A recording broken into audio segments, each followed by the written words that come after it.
Your bite-sized daily roundup of the biggest news from the world of film. This is the Daily Reel with Van Connor. Good morning, it's Monday, March the 8th, birthday to 90s teen icons Freddie Prinze Jr. and James Van Der Beek, and the female face of 80s action movies, the legendary Cynthia Rothrock. New Jack City arrived in cinemas 30 years ago today in 1991, 5 years before Fargo and The Birdcage would be released in 1996, while today marks 2 years since the release of the MCU's first female-led superhero romp, Captain Marvel. As for today in 2021, here's the news. Oscar-nominated cinematographer Bradford Young has spoken about his experience shooting Solo: A Star Wars Story, both before and after its controversial director change. Originally, the Han Solo prequel was to be helmed by the directorial pair of 21 Jump Street's Phil Lord and Chris Miller, which was what drew Young to the project. Young, whose previous works included Arrival and Selma, had been concerned that a Star Wars film wasn't quite in line with his filmography. He told the Teen Deacons podcast, "Before I even spoke to the directors, I was like, no way. But they explained to me, this is what we're trying to do, and at the time they were really referencing McCabe and Mrs. Miller." The Lenser went on to explain that the subversive western was one of his favourites, which ultimately convinced him. As you might remember, however, things didn't go as smoothly as all that. 3 weeks from the completion of shooting, Lord and Miller were publicly fired from the project, the duo citing creative differences. Director Ron Howard was then quickly chosen to complete the film. "It was hard, and that was really playing up with my fears," said Young. "But I always understood that Kathleen Kennedy and Lucasfilm, they don't play around." Young still had nothing but praise for Ron Howard, calling the Apollo 13 director lovely and open, and reiterating that he was proud of what they accomplished. Solo: A Star Wars Story opened, however, to a middling critical reception and tepid box office results.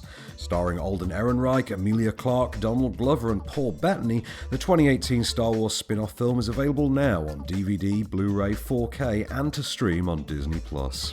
I heard a story about you. I was wondering if it's true. Everything you've heard about me is true. Drink great gin. Make a difference. We handcraft our gins with only the finest botanicals and use our profits to support charities and initiatives that provide relief to struggling hospitality workers. Visit hospitalitygin.co.uk to find out more. Hospitality Gin. Drink great gin. Make a difference. Reports have broken over the weekend that cinematic icon and beloved lunatic Nicolas Cage has married his 5th wife. The Mandy star, aged 57, married 26-year-old Rico Shibata at the Wynn Hotel in Las Vegas on the 16th of February. In a brief statement to the press following the news, the actor told reporters, "It's true and we are very happy." The Cage Meister was most recently seen in the horror comedy Willy's Wonderland, which saw him play a mute janitor cleaning a rundown children's arcade overnight that has to battle possessed animatronic creatures that want to kill him. Willy's Wonderland is available digitally now, and we wish Nick many happy returns. I never misspelled anything! Not once, not one time! I'm sure that you didn't. F9 may be delayed a month, but the Fast and Furious franchise isn't taking its foot off the gas anytime soon. Producer Hiram Garcia has confirmed that though the main series may be coming to a close with a 2-part finale after the next entry, more spin-offs are on the way.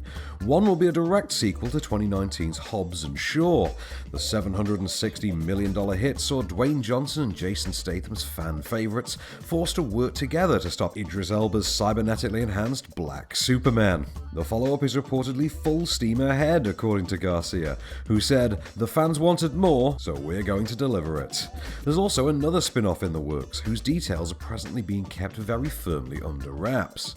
Said Garcia, "We're always thinking ahead, and we actually have a really great story that we've been cooking up. There are so many great stories to tell within this universe."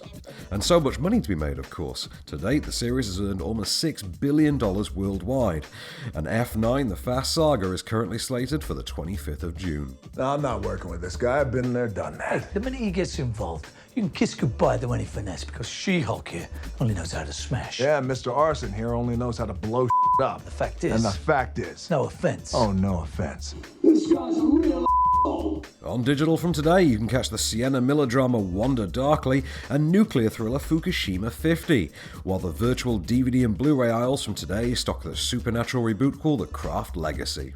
Streaming today sees the arrival of Edge of the Axe and Vampires on Shudder, the documentary short A Month of Single Frames on Mubi, and Magic Mike XXL on Amazon Prime. Freeview offerings for the day, meanwhile, include Absolutely Fabulous the Movie on BBC Two, The Matrix Reloaded and 8 Mile on ITV4, Night and Day on 4/7, Belle, Hidden Figures and the Dressmaker on Film 4, Little Women, My Girl 2, Max Payne and Only God Forgives on Sony Movies, and Swordfish and A Good Man on the Paramount Network. While the Sky Cinema and Now TV premiere for today is the animated aquatic adventure Magic Arch. That was the Daily Reel for Monday the 8th of March. Keep it cinematic. See you tomorrow. The Daily Reel is a Candystore production, presented by Van Connor and written by Calvin Prickett. All information is correct at the time of writing, and source links are in the description for each episode. Don't forget to rate, review and subscribe on all good podcast platforms, or ask Alexa to install the Daily Reel skill for your morning flash briefing. Follow the show on social at Daily Reel Pod, and we'll be back every weekday. Until then, keep it cinematic.